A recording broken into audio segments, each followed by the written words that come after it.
Magkano po ba yung kabuuang halaga ng mga ipinadala ninyong mga gamit? 11 sako. Kinuha ko po yung items doon sa Cubao. After mga 2 days, pinadala ko na po yan doon kay Sir Brian. Ibig sabihin, obligasyon mo yon, pero yung obligasyon na yan, ipinasa ninyo kay Brian. Yes, sir. Yan, kayo yung kausap eh. Sino po ba yung binayaran dito? Ako po, pero binayad ko na po doon kay Sir Brian yung pera, sir. Napakalayo kasi, sir, Mindanao po. Anong gusto mong mangyari ngayon? Kami na pupunta sa Mindanao?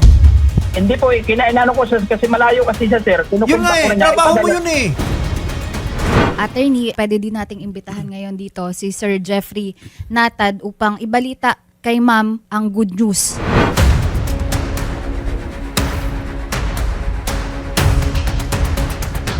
Sir, ano na pong update? Supposed to be, sir, ang sako ay nandyan po sa baba ngayon. So yung lahat ng mga... Apo, 11 boxes po ng sako nandyan po, dala ko po. Hermelina. Actually, sir, mayroon pang naiwan doon sa Quezon City na for Malita po. Okay, so in total, kung 11 plus 4, 15. 15, yes po. Pero lahat po ng 15 na yan, na parcels, items, mata-turn over po ninyo. Yes po, pinapromise ko po sa kanya, ibabalik ko po yun. Okay. Pinapangako ko po. Pero teka lang ha, mga gamit po na iyan ay may destinasyon. Saan nga po ulit? Katarman daw. Yes. Gusto ko lang din po malaman muna, no? Bakit po hindi umabot sa Katarman? Pinadala ko kasi yan sa, parang agent lang din po ako kasi kinuha ko yan, hindi direct talaga sa apo niya. May kausap din akong tao, tapos binigay din sa akin ng bagahe. Sabi ko, sige ako nung pala kasi biyahe naman ako ng Mindanao. Opo. Pinadala ko kay Mr. Brian Abang po. Yun yung sinabi kong operator. Yun dati naalala ko yun, si Brian. Opo. Di, ganito sir. Supposed to be dumanan siya ng summer sir eh. Dalawa yung pinadala ko na items. Yung isa, nakuha na. Nakuha yung isa, Na-drop na. na-drop na po. Then yun sa kanya, ang hindi ko lang malaman kasi bakit nagbigay siya ng abiso na tumuloy yung bagay sa Mindanao. Pero nakausap niya na sir eh. Actually nakausap Sila niya po na. ang nag-usap, sir. Si Ma'am Hermelina. Opo. At ito pong si Opo. Brian po. Kabang. At saka yung asawa po, nakausap Okay. niya na. Hindi, pero kasi yung contract of carriage of goods ni Ma'am Hermelina, Yes po. hindi kay Kabang, hindi kay Brian, no? Sa inyo. Hindi po. Bali, may agent po sila, pinasa lang po sa amin. Kami po kasi ang courier. Ngayon po, yung mismong driver ng truck na siya yung may-ari din, Opo. yun po yung pinadalhan namin ng bagahe. Bagahe. Nagka-problema po doon sa Leyte kasi nga po, hindi po sila nagkasundo sa drop off kay gusto ata ni ma'am na Ihatid. mismo ihatid sa bahay. Dahil nga po may edad na siya, hindi siya pwedeng, yung truck hindi pwedeng dumaan sa bahay. Nasa highway lang siya mismo, sir. Okay. Oo. Tapos ngayon, nagka-problema ata, sabi ng nakiusap yung driver na, yung mismong may-ari, na ma'am, ituloy mo na namin sa Mindanao kasi lumampas na kami, ibabalik ko na lang, idaan na lang pagbalik. So nag-uupo siya. So dinala pa sa Mindanao. Opo, yung dinala po gamit. sa Mindanao. Pero bakit hindi pa rin umabot sa Katarman? Yun po ang problema, sir, kasi hindi na nakipag-usap yung driver sa amin. Kasi Yung kausap operator. na daw po siya. Yun po yung problema namin. Hindi na siya matawagan, hindi rin siya sumasagot sa amin. Sa cellphone. Kasi nga daw, nag-usap na daw sila. So Opo. parang binaliwala na po kami. I think along the way, no, yung communication lines ninyo, hindi na alam kung sino dapat Hindi na yung po. kausap. Hindi Pero na po. ang mahalaga kasi dito, no, if titingnan po kasi natin sa mata ng batas yan, Yes. Opo. ang unang question dyan is, sino ba yung may kontrata? And dito sa instance na ito, ang kontrata is kay Ma'am Hermelina at sa inyo po. Hindi po Hindi ko totally naman siya dito kausap, po sir. kasi Supposed hindi to be po hindi siya ko ang siya kausap namin, Hindi, sir. kasi sabi nyo, ang kausap niya is agent. Yes po. Agent ni Ma'am. Pinasa Yung lang po Ang sa amin. amin niya po. agency po, okay, ay Apa, may apa. principal. Apa. Okay? So yung agent na yan derives his authority from the principal. Okay? Yes po. Kumbaga, pinadala lang niya yun. Okay? Opo, opo. Ang kausap niya is yung agent, pero ang talagang nagmamando dyan is si Ma'am Hermelina. Okay? Opo. So, still, no, kahit agent yung kausap nyo dyan, kaya nga siya agent eh. Agent lang po siya. Okay? Si Ma'am Hermelina po yung kanyang principal. Opo. Okay? So yung contract is between Ma'am Hermelina through her agent, okay? Or sabihin nating authorized representative at kayo po, no?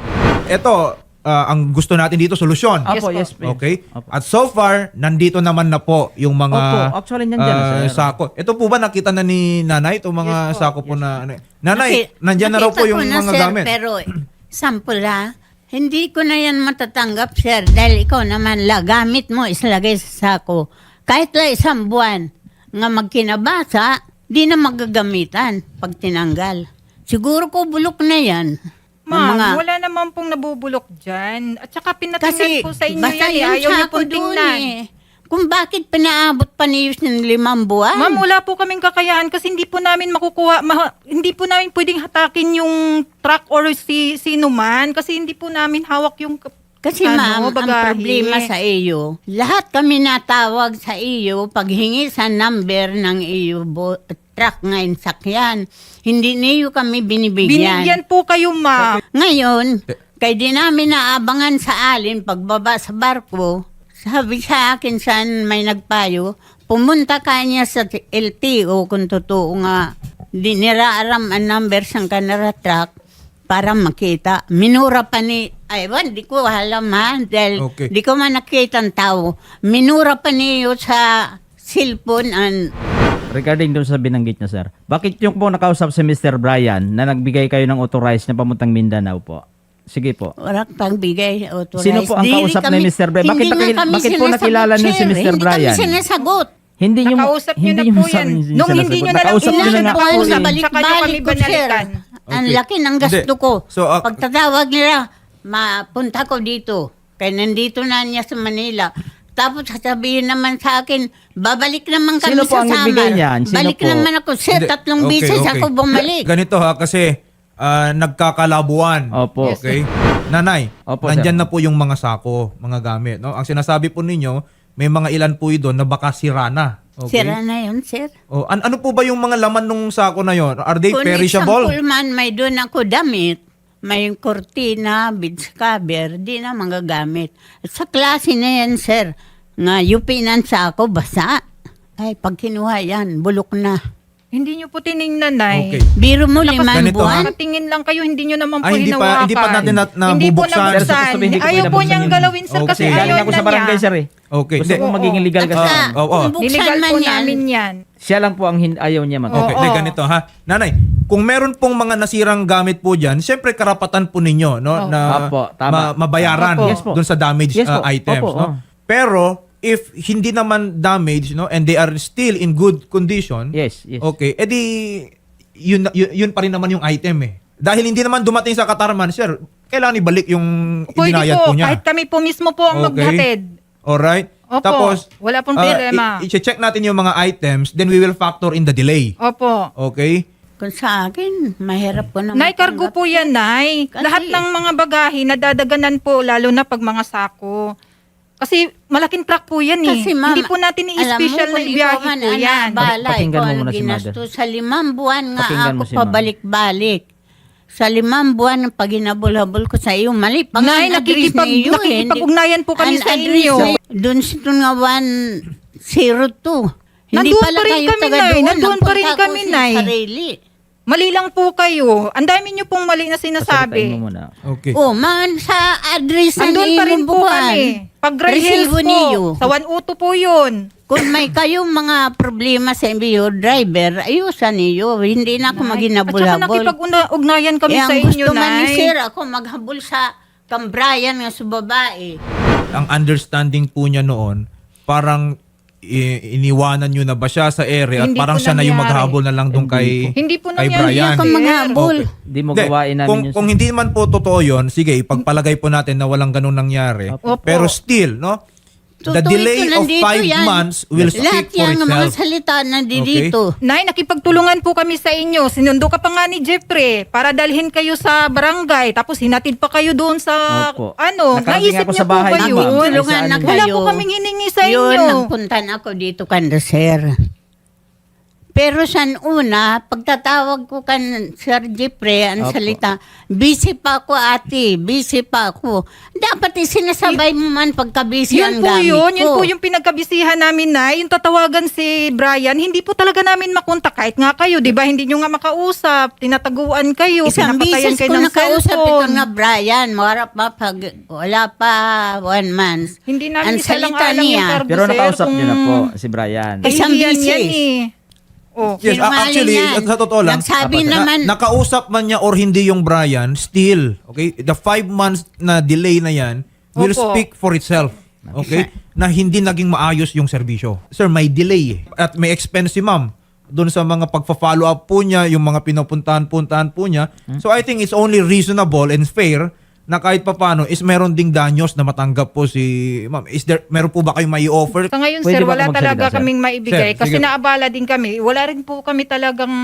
Ginusto niyong Wala pagpabala. Kasi yung Wala pera kasi kaming sir, wala hawak. naman sa amin. Hindi namin hawak po nung time na One month yung pala, binayad sa, hinihingi sa ko na career sa iyo, po. ngahatid na sa bahay. Na yung binayad May nyo, mga na, sasakyan, hindi niyo Hindi, hinahatid. ganito po ha. At dahil nagkaroon ng delay, okay, under the law on obligations and contracts, meron po kayong liability for damages, no? Doon sa delay. Kaya tinatanong ko kayo, baka kayo na yung mayroong amount, may figures na pwedeng i-volunteer. siguro sir, sa akin na lang po, yung binayad po niya, pwede naming abunuhan at ibalik. Pero kailangan namin habulin si Brian talaga dahil nasa kanya po yung pera at sa agent Oh, niya. hindi, ma'am, ito ha. Yung ibabalik ninyo na binayaran niya, hindi po yung damages. Okay? Ang tawag po doon, refund. Oh, refund. Tama. Yun Pero po yun, hindi pa yun refund yung po on yun. top na sinasabi ko po, no? Again, no, si Brian caused you these problems. Okay? Hanapin din natin to. Let's make sure na he will be answerable. Pero hindi po pwede na nakakondisyon yung karapatan ni Madam Hermelina kung kailan nyo palang makakausap si Brian. Hindi pwedeng si Ma'am Hermelina naghintay na ng 5 buwan sa sako niya, maghihintay ulit ng kung kailanman dahil lang hindi natin mahanap tong Brian na ito. I hope you understand din na yung perwisyo, yung abala na naranasan po ni Ma'am Hermelina, kailangan din po niya kahit papano mabayaran. Ibabalik na rin po yung ibinayad ninyo, no, sa kanila, no, sa pagpapadala, and on top of that, kukompute po natin sa likod kung magkano pa po dapat yung danyos na dapat na matanggap po ninyo.